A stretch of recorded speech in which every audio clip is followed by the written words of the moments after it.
Hello student, नमस्कार। स्वागत है आपका एमएलटी एजुकेशन पॉइंट पर। कैसे हैं आप सभी?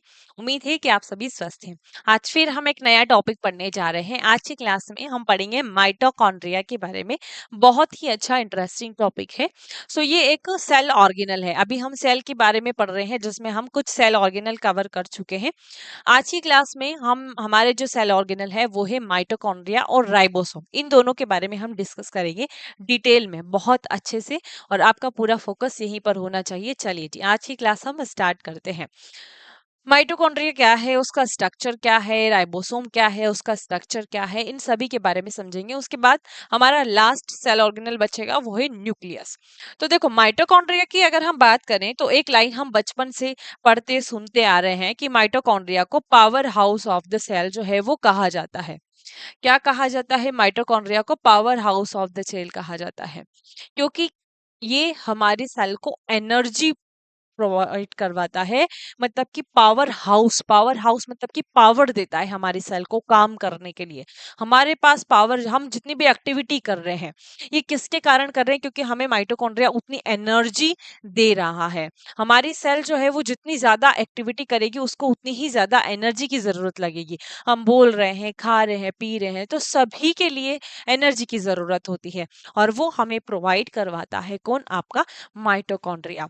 माइटोकॉन्ड्रिया एक डबल मेम्ब्रेन बाउंड ऑर्गेनल है। क्या है? एक double membrane bound organelle. Double membrane bound क्यों कह रहे हैं? क्योंकि यहाँ पर दो मेम्ब्रेन होती है, एक आउटर मेम्ब्रेन होती है और एक इनर मेम्ब्रेन होती है, इसीलिए इसको डबल मेम्ब्रेन बाउंड ऑर्गेनल जो है वो कहा जाता है। फिर आगे बात करें तो ये कहाँ पर प्रेजेंट होता है? Cytoplasm of eukaryotic organism. Eukaryotic organism, अभी हम किसकी बात कर रहे हैं? यूकैरियोटिक में एनिमल सेल, मतलब कि हमारी बात कर रहे हैं। हम भी एनिमल सेल के अंदर आते हैं। हमारे सेल में जो साइटोप्लाज्म होता है उसी में आपका माइटोकॉन्ड्रिया प्रेजेंट होता है, जिसे हम powerhouse of the cell कहते हैं, क्योंकि ये एटीपी का सिंथेसिस करता है। एटीपी, एटीपी के बारे में आप सभी ने सुना ही होगा, एडिनोसिन ट्राइफॉस्फेट जिसे कहा जाता है। ये इतने इजी क्वेश्चन आपके एग्जाम में नहीं पूछे जाएंगे कि powerhouse of the cell किसे कहा जाता है, क्योंकि एग्जामिनर को भी पता है कि आप किस लेवल पे हो। आप बच्चे नहीं हो, बड़े हो गए हो, क्योंकि इस तरीके के क्वेश्चन जब हम बच्चे थे तब पूछे जाते थे। देखिए, तो एटीपी सिंथेसिस यानी कि एटीपी एक मॉलिक्यूल, मतलब कि जो एटीपी के फॉर्म में हमारी बॉडी, हमारी सेल जो है वो यूज करती है एनर्जी के रूप में, एटीपी को यूज करती है। एटीपी का सिंथेसिस आपका माइटोकॉन्ड्रिया करता है, इसीलिए इसको powerhouse of the cell कहा जाता है। क्या माइटोकॉन्ड्रिया डिवाइड कर सकता है? बिल्कुल कर सकता है। माइटोकॉन्ड्रिया जो है वो डिवाइड होता है, क्योंकि इसके पास अपना खुद का एक डीएनए होता है माइटोकॉन्ड्रिया के पास। ये डिवाइड करता है किसके द्वारा? फिजन के द्वारा डिवाइड करता है। ठीक है, माइटोकॉन्ड्रिया डिवाइड कर सकता है फिजन के द्वारा। अब माइटोकॉन्ड्रिया को अगर हमें माइक्रोस्कोप में देखना है तो इजीली हम उसको नहीं देख पाते हैं। उसके लिए हमें एक स्पेशल स्टेन की जरूरत होती है। उस स्टेन का नाम है जेनस ग्रीन स्टेन। क्या नाम है? Janus green stain. ठीक है, तो ये नोट कर लीजिएगा। जेनस ग्रीन स्टेन जो है वो हमें रिक्वायर्ड होती है किसके लिए? माइटोकॉन्ड्रिया को ऑब्जर्व करने के लिए। क्लियर है? इतना आई होप यहाँ पर आपको समझ में आया होगा। अब आगे बढ़ते हैं, इसका स्ट्रक्चर क्या है, ठीक है, इसका साइज, शेप और लोकेशन क्या है उसके बारे में समझ लेते हैं। मॉर्फोलॉजी, अगर हम बात करें इसकी साइज की, कि माइटोकॉन्ड्रिया की साइज क्या है, तो देखो, साइज में आपको दो चीजें याद रखनी है। एक तो इसकी लेंथ और एक याद रखना है इसका डायामीटर। तो लेंथ कितनी होगी इसकी और डायामीटर कितना होगा इसका माइटोकॉन्ड्रिया का? डायामीटर। ठीक है, लेंथ यहाँ पर आप लिख लीजिए 1 to 4 माइक्रोमीटर और डायामीटर होगा 0.221 माइक्रोमीटर इसकी साइज होगी। फिर आते हैं शेप की बारी। शेप क्या होता है? शेप होता है, अगर हम बात करें यूकैरियोटिक, देखो ये सेल टू सेल इसका शेप जो है वो वेरी हो सकता है, लेकिन हम यूकैरियोटिक में एनिमल सेल हमारी अगर बात करें तो हमारे अंदर जो है वो इसका शेप कैसा होता है? सिलेंड्रिकल, सिलेंड्रिकल शेप होता है। ठीक है, या फिर आप सूसेज शेप भी लिख लीजिए, सिलेंड्रिकल या सोसेज शेप। Sausage shape. ठीक है, चलिए अब अगले नेक्स्ट की बात करें, उसके नंबर। नंबर की अगर हम बात करें तो देखो ये नंबर वेरी कर सकता है, depend on activity of cell. Number क्या हो सकते हैं, वेरी हो सकते हैं। ठीक है, वेरी क्यों हो सकते हैं, varies depend on activity of cell. देखो जितनी ज्यादा सेल काम करेगी उतनी ज्यादा उसे एनर्जी की जरूरत होगी। सो ये डिपेंड करता है कि माइटोकॉन्ड्रिया के नंबर कितने हैं, वो सेल की एक्टिविटी के ऊपर डिपेंड करता है। जैसे कि हमारी लीवर सेल बहुत ज्यादा काम करती है, ब्रेन सेल बहुत ज्यादा काम करती है, सो वहां पर माइटोकॉन्ड्रिया का नंबर ज्यादा होगा। लगभग लीवर सेल की अगर हम बात करें तो 1500 भी होते हैं। ठीक है, तो इतना भी माइटोकॉन्ड्रिया का नंबर हो सकता है। वो डिपेंड करता है कि सेल की एक्टिविटी क्या है, कितनी है। चलिए लोकेशन की बात करें तो लोकेशन मैंने बताई दी है कि ये कहां पर प्रेजेंट होता है, साइटोप्लाज्म में प्रेजेंट होता है। ठीक है जी, क्लियर है इतना, आई होप यहाँ पर आपको क्लियर हुआ होगा। अब इसके डिटेल स्ट्रक्चर की ओर चलते हैं कि माइटोकॉन्ड्रिया का स्ट्रक्चर क्या होता है। देखो स्ट्रक्चर में अगर हम बात करें तो हमारे साइटोप्लाज्म में माइटोकॉन्ड्रिया कुछ इस तरीके का होता है। ठीक है, ये डबल मेम्ब्रेन बाउंड ऑर्गेनल है।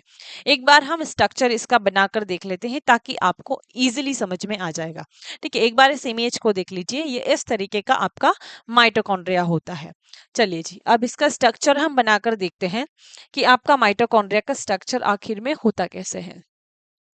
तो यहाँ पर हमने बना लिया आपके माइटोकॉन्ड्रिया का स्ट्रक्चर। चलो थोड़ा ज्यादा ही बड़ा बन गया, इसको थोड़ा छोटा कर लेते हैं।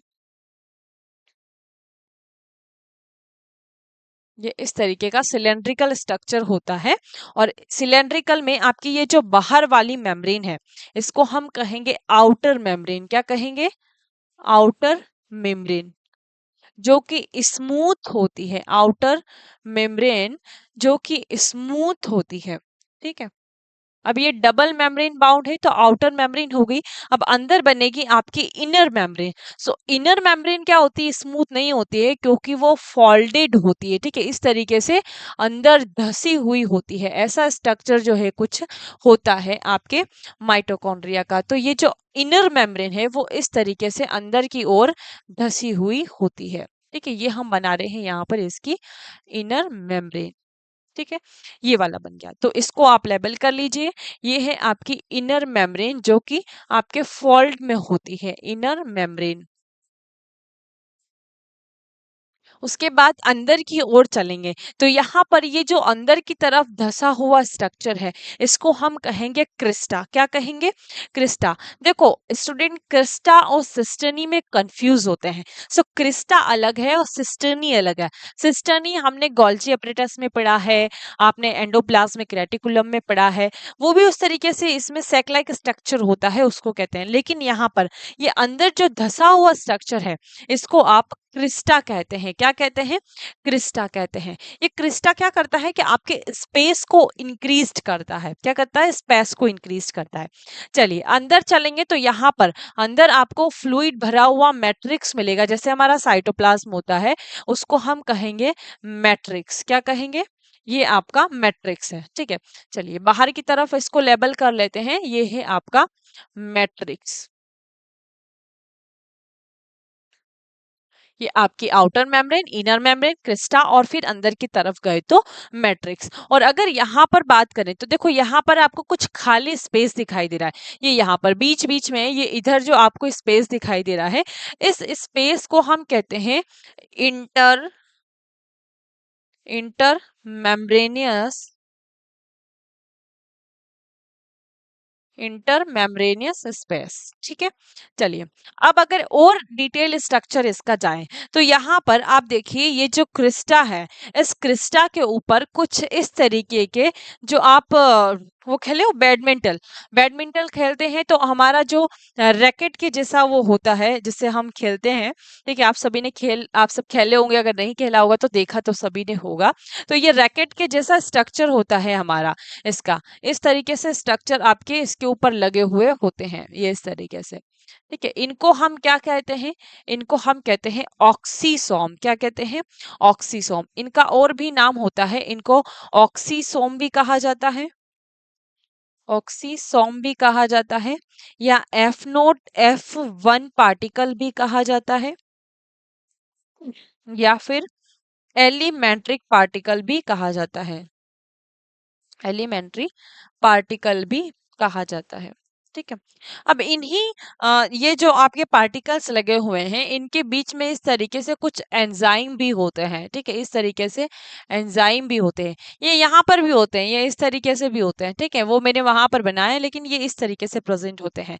और ये जो यहाँ पर बीच में एंजाइम प्रेजेंट होते हैं, इनको हम मतलब कि ये जो एंजाइम होते हैं, ये किसके लिए ज़रूरी होते हैं? क्योंकि ये क्या करता है, आपकी मेटाबॉलिक एक्टिविटी को भी रेगुलेट करता है।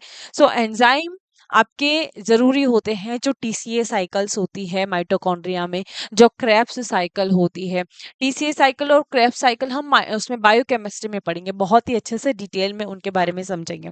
ठीक है, जो आपके फूड, आप कार्बोहाइड्रेट, प्रोटीन और लिपिड लेते हैं, उनका ब्रेकडाउन होता है, और फिर लास्ट में जाके ये जो साइकिल्स चलती है, टीसीए साइकिल्स, क्रेब्स साइकिल, सो ये कैसे चलती है, इनमें कौन सा एंजाइम्स यूज होता है, उसमें आपका माइटोकॉन्ड्रिया का भी बहुत ही इंपॉर्टेंट रोल होता है। ठीक है, चलिए, अब मैंने बोला था कि इसके अंदर अपना खुद का एक डबल स्टैंडर्ड डीएनए भी होता है। डबल स्टैंडर्ड सर्कुलर और डबल स्टैंडर्ड डीएनए भी होता है। ठीक है, तो यहाँ पर लिख लीजिए सर्कुलर, सर्कुलर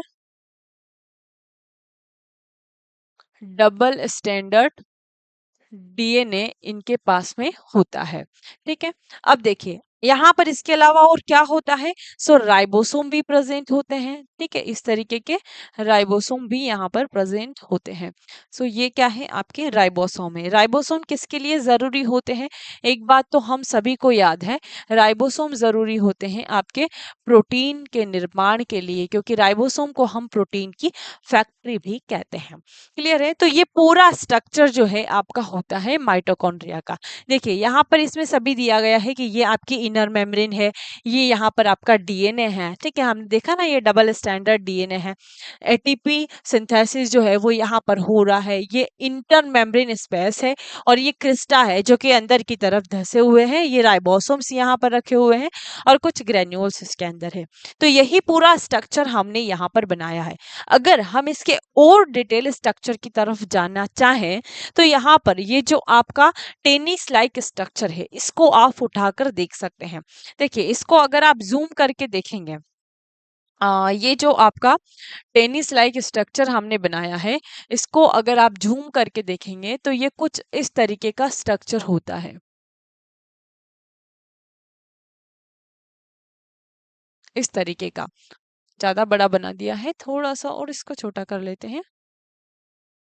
चलिए, ये जो नीचे मैंने बनाया है, ये क्या है, इसका बेस क्या है, इसका बेस, जिसे हम F1 कहते हैं। देखो हमने यहाँ पर लिखा है ना, इसको हम F1 पार्टिकल भी कहते हैं। तो ये आपका F1 है, क्या है, F1 है। और ये जो है आपका हेड वाला पोर्शन, हेड वाला पोर्शन, और ये है आपका स्टॉक,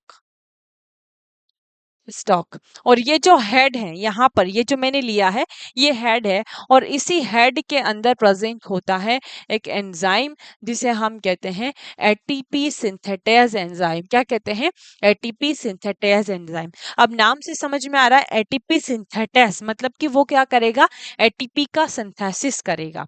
क्या करेगा, एटीपी का सिंथेसिस करेगा, एटीपी का सिंथेसिस करेगा। देखो एटीपी मतलब होता है कि एडिनोसिन ट्राइफॉस्फेट, नोट कर लीजिएगा, एडिनोसिन ट्राइफॉस्फेट।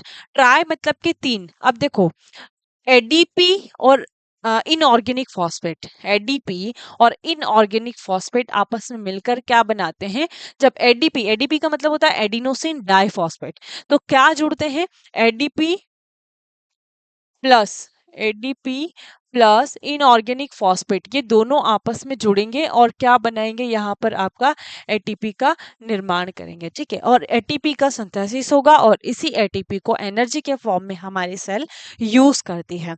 और ये निर्माण किसके अंदर हो रहा है, यहाँ पर, ये क्रिस्टा, क्रिस्टा में आपके ये टेबल टेनिस लाइक स्ट्रक्चर जो है वो यहाँ पर प्रेजेंट है, और इनके अंदर हेड वाला पोर्शन है जिसमें एंजाइम है, जिसे एटीपी सिंथेटाइज एंजाइम कहते हैं। क्लियर है? तो इतना आई होप यहाँ पर आपको समझ में आया होगा। ये भी समझ लिया कि माइटोकॉन्ड्रिया के फंक्शन क्या होते हैं? माइटोकॉन्ड्रिया का सबसे मेन और इम्पॉर्टेंट फंक्शन होता है एनर्जी का प्रोडक्शन करना। मेटाबॉलिक एक्टिविटी जो होती है उसको भी ये रेगुलेट करके रखता है। ठीक है, तो इतना इम्पॉर्टेंट फंक्शन आपके माइटोकॉन्ड्रिया का होता है। सो हमने पहले समझा माइटोकॉन्ड्रिया क्या है, उसका साइज, शेप, स्ट्रक्चर हमने समझ लिया। अब आज बारी आती है हमारे नेक्स्ट सेल ऑर्गेनल की, जिसे हम राइबोसोम कहते हैं। देखिए, अगर राइबोसोम की बात करें, सॉरी, फंक्शन ऑफ माइटोकॉन्ड्रिया तो चलो मैंने आपको बता ही दिए हैं। राइबोसोम की बात करते हैं। अगर राइबोसोम की बात करें तो देखो, राइबोसोम क्या है? एक स्मॉलेस्ट ऑर्गेनल्स है, स्मॉलेस्ट सेल ऑर्गेनल्स है, जो कि नॉन मेम्ब्रेनस होता है। नॉन मेम्ब्रेनस मतलब कि उसकी कोई मेम्ब्रेन नहीं होती है। सो यहाँ पर आप लिख लीजिए, ये एक granules like structure, granules like structure होता है। Granules and smallest smallest cell organelle. ठीक है जी। सेकेंड आता है यहाँ पर आपका, मैंने बताया कि ये नॉन मेम्ब्रेनियस होता है। नॉन मेम्ब्रेनियस का मतलब क्या होता है? मैंने अभी बताया कि इसकी कोई मेम्ब्रेन नहीं होती है। ठीक है, तो ये मेम्ब्रेन बाउंड नहीं होता है, नॉन मेम्ब्रेनियस स्ट्रक्चर होता है। नॉन मेम्ब्रेनियस स्ट्रक्चर होता है। कहाँ पर प्रेजेंट होता है राइबोसोम? आपने कहाँ कहाँ पढ़ा है? हमने प्रीवियस जो सेल ऑर्गेनल्स पढ़े हैं उनमें हमने राइबोसोम के बारे में बात करी थी कि राइबोसोम जो होता है वो प्रेजेंट होता है कहाँ कहाँ पर? आपके एंडोप्लाज्मिक रेटिकुलम में होता है। कौन सा एंडोप्लाज्मिक रेटिकुलम? तो रफ एंडोप्लाज्मिक रेटिकुलम। ठीक है, जहां पर प्रोटीन का सिंथेसिस होता है।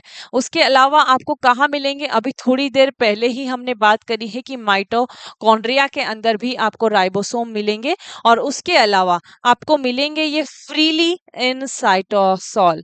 मतलब कि आपके इन दोनों ऑर्गेनल के अंदर तो होता है, क्योंकि ये राइबोसोम एक खुद ही ऑर्गेनल है, खुद ही सेल ऑर्गेनल है, लेकिन दूसरे सेल ऑर्गेनल के अंदर भी प्रेजेंट होता है, और वो दूसरे सेल ऑर्गेनल है आपका rough endoplasmic reticulum and mitochondria. लेकिन उसके अलावा ये फ्रीली भी प्रेजेंट होते हैं साइटोसोल में। कहाँ प्रेजेंट होते हैं? फ्रीली इन साइटोसोल में प्रेजेंट होते हैं। साइटोसॉल क्लियर है? इतना आई होप यहाँ पर आपको समझ में आया होगा। अब देखो, नेक्स्ट आता है कि जो राइबोसोम है, वो राइबोसोम कंपोज्ड ऑफ किससे मिलकर बना हुआ होता है? आपका आरएनए और प्रोटीन से मिलकर बना हुआ होता है। तो यहाँ पर लिख लीजिए कि compost of RNA and protein से मिलकर बना हुआ होता है। ठीक है, आरएनए और प्रोटीन से मिलकर बना हुआ होता है। जैसे कि देखो, आपने पढ़ा होगा कि डीएनए से आरएनए बनता है, डीएनए से एमआरएनए बनता है। देखो, अब आरएनए भी अलग अलग टाइप का होता है। हम यहाँ बात कर रहे हैं, हमें प्रोटीन का निर्माण करना है, तो यहाँ पर आएगा आपका एमआरएनए। तो जब डीएनए से आपका क्या बनता है? एमआरएनए बनता है। सो उस प्रोसेस को हम कहते हैं ट्रांसक्रिप्शन। देखो, इस तरीके के क्वेश्चन एग्जाम में पूछे जाते हैं, ध्यान से सुनना कि डीएनए से जब एमआरएनए बनता है सो उसको हम ट्रांसक्रिप्शन कहते हैं। और जब एमआरएनए, देखो ये आपका इस तरीके का ये एमआरएनए है, ठीक है, ये एमआरएनए है। इस एमआरएनए के ऊपर ये राइबोसोम अटैच हुआ है। देखो, ये राइबोसोम यहाँ पर जुड़ा हुआ है, और प्रोटीन का निर्माण करवाना है। तो प्रोटीन के निर्माण के लिए क्या जरूरी होता है? Amino acid. ठीक है, अमाइनो एसिड जरूरी होते हैं। सो अमाइनो एसिड से मिलकर ही प्रोटीन का सिंथेसिस होता है। और आरएनए कहाँ से बना है? आपके डीएनए से बना है। सो ये आपका सिंगल एमआरएनए है जिसके ऊपर ये प्रोटीन लगा हुआ है, सॉरी, राइबोसोम अटैच्ड है। और राइबोसोम के यहाँ पर अमीनो एसिड की चेन निकल रही है, देखिए समझ में आ रहा है? तो एमआरएनए से प्रोटीन बनेगा, राइबोसोम अटैच्ड है, अमीनो एसिड लग गया है, अब प्रोटीन का निर्माण होगा। सो एमआरएनए से प्रोटीन बनेगा, सो उस प्रोसेस को हम कहेंगे ट्रांसलेशन। क्लियर, समझ में आया या नहीं? कि जब डीएनए से एमआरएनए बना तो उसको हमने कहा ट्रांसक्रिप्शन, और जब एमआरएनए से प्रोटीन का निर्माण होता है सो उसको हम ट्रांसलेशन कहते हैं। क्लियर है? देखिए, यहां पर अगर हम बात करें तो आपका अगर सिंगल हम ले लेते हैं, single single mRNA, single mRNA पर जब हम मेनी राइबोसोम अटैच कर देते हैं, मेनी राइबोसोम अटैच कर देते हैं, तो उसको हम पोलीसोम कहते हैं। क्या कहेंगे? पोलीसोम।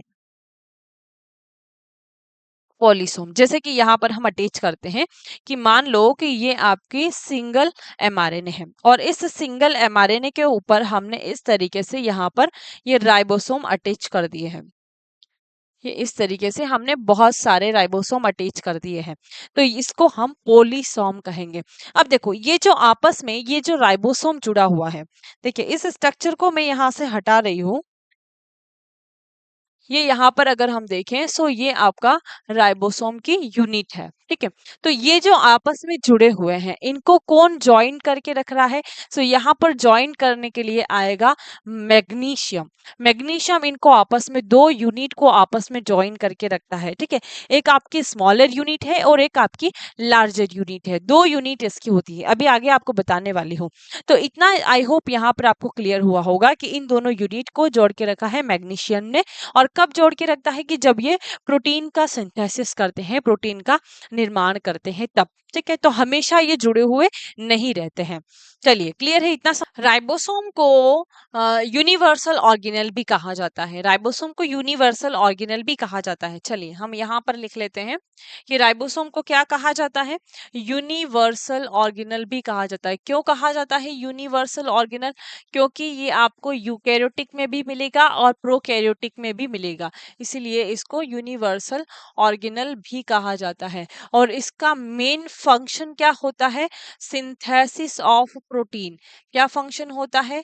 Synthesis of protein. प्रोटीन का निर्माण करने का काम आपके राइबोसोम का होता है, इसीलिए इसको प्रोटीन की फैक्ट्री भी कहा जाता है, ठीक है। तो आपने पढ़ा ही होगा कि राइबोसोम को प्रोटीन की फैक्ट्री भी कहा जाता है। तो प्रोटीन प्रोटीन फैक्ट्री इसको कहा जाता है।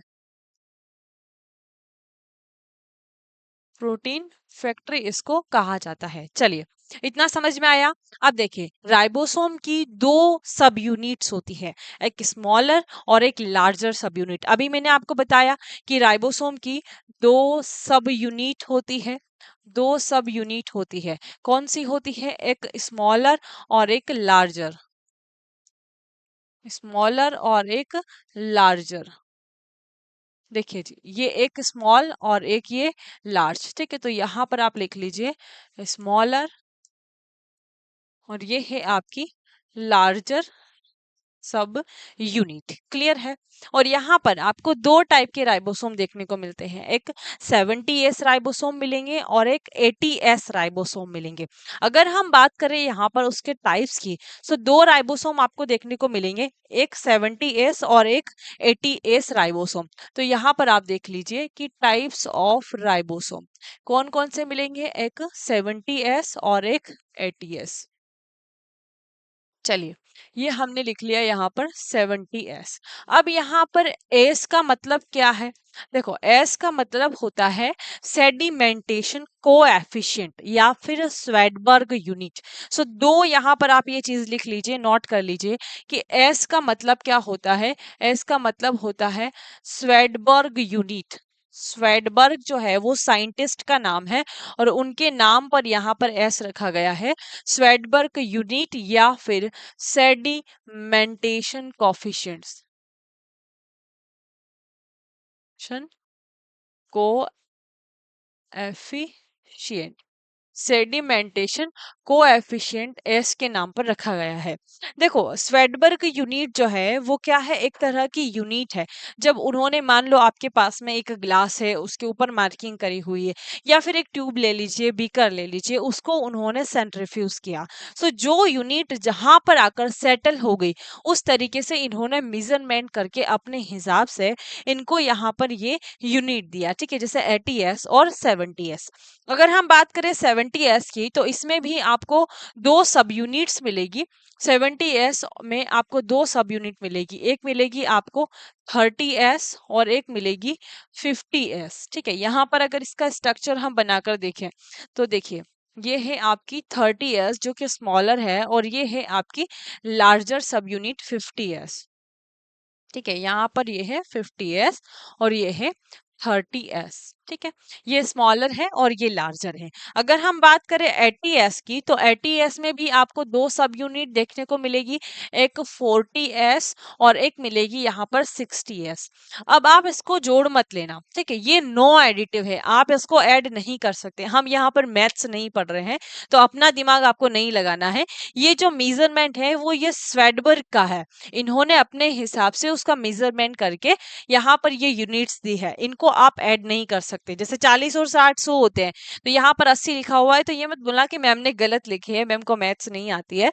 देखो यहाँ पर हमें इसको जोड़ना नहीं है, ये स्वेडबर्ग के हिसाब से यूनिट दी गई है। सो यहाँ पर भी अगर आप इसका स्ट्रक्चर बनाएंगे तो ऐसा ही बनेगा, एक स्मॉलर यूनिट और एक लार्जर सब यूनिट। आपकी ये वाली हो जाएगी 40s और ये हो जाएगी 60s, ठीक है। और यहाँ पर नीचे आप लिख लीजिए, ये कौन सी है आपकी 80s और ये है आपका 70s। क्लियर है, इसको भी आप ऐड करेंगे तो 70 नहीं होगा और इसको ऐड करेंगे तो 80 नहीं होगा, तो हमें इसको ऐड नहीं करना है। अगर हम इसके अंदर की बात करें डिटेल, तो यहाँ पर देखो, यहाँ पर जो मिलेगा आपको आरएनए, वो कौन सा मिलेगा, यहाँ पर आपको 60s आरआरएनए मिलेगा। आरआरएनए का मतलब क्या है, राइबोसोमल आरएनए, डबल लिख दिया हमने, राइबोसोमल आरएनए, राइबोसोमल आरएनए, क्योंकि ये जो आरएनए है इसके ऊपर राइबोसोम अटैच है, और एस का मतलब स्वेडबर्ग यूनिट होता है। 16s मिलेगा और उसके अलावा इसमें दो मिलेंगे, एक तो आपको मिलेगा यहाँ पर 23s आरआरएनए और एक यहाँ पर ये जो मैंने छोटा सा बनाया है वो है 5s आरआरएनए, ठीक है। और इसके अंदर की अगर हम बात करें तो यहाँ पर मिलेगा आपको एक, वो है आपका 18s, ठीक है, मैं आरआरएनए नहीं लिख रही हूँ, 18s यहाँ पर लिख दिया है। इसके अंदर आपको मिलेगा एक तो 20s, 28s और एक मिलेगा आपको 5.8s और एक और मिलेगा आपको 5s। तो इन दोनों में कॉमन कौन सा है, इन दोनों में कॉमन है आपका 5s आरएनए, ठीक है। इस तरीके का एग्जाम में अगर क्वेश्चन पूछा जाए तो कि दोनों में कॉमन आरएनए कौन सा होता है, तो यहाँ पर आपको मिलेगा 70s और 80s में, उसमें वो है 5s आरएनए। क्लियर है, तो ये यहाँ पर स्ट्रक्चर, इसका टाइप्स जो है वो होता है आपके राइबोसोम का। तो ये कहाँ पर प्रेजेंट होता है, आपके यूकेरियोटिक में भी होता है, प्रोकैरियोटिक में भी होता है। अब देखो, जैसे कि कोई राइबोसोम अगर साइटोप्लाज्म में प्रेजेंट है, तो जो साइटोप्लाज्म में प्रेजेंट है वो क्या करेगा, प्रोटीन का निर्माण करेगा, और वो जो प्रोटीन है वो आपकी सेल के अंदर ही यूज होंगे। अगर बाहर भेजना है तो आपके और कौन बना रहा है प्रोटीन, आपका एंडोप्लाज्मिक रेटिकुलम प्रोटीन बना रहा है, आपका माइटोकॉन्ड्रिया प्रोटीन बना रहा है। तो देखो, एंडोप्लाज्मिक रेटिकुलम गोल्जी एपरेटस से जुड़ा हुआ है और गोल्जी एपरेटस डायरेक्ट आपकी मेम्ब्रेन से जुड़ा हुआ है, ठीक है, जहां पर एक्सचेंज होता है। तो वहां से वो बाहर अगर कोई प्रोटीन की जरूरत है तो वहां से भेज दिए जाएंगे। बाकी जो आपके साइटोप्लाज्म में जो राइबोसोम प्रेजेंट है, ठीक है, जो फ्रीली राइबोसोम प्रेजेंट है, वो आपके सेल के अंदर ही प्रोटीन को देगा। क्लियर है, इतना समझ में आया। इसका मेन फंक्शन भी आपने समझ लिया कि प्रोटीन का सिंथेसिस इसका मेन फंक्शन होता है। सो ये कंप्लीट हो गए आपके दोनों सेल ऑर्गेनल्स, माइटोकॉन्ड्रिया भी हमने पढ़ लिया और हमने राइबोसोम के बारे में भी पढ़ लिया। अब लास्ट बचा है हमारा न्यूक्लियस सेल ऑर्गेनल्स, जिसके बारे में हम अगली क्लास में कवर करेंगे। सो मिलते हैं अगले टॉपिक के साथ। Thank you.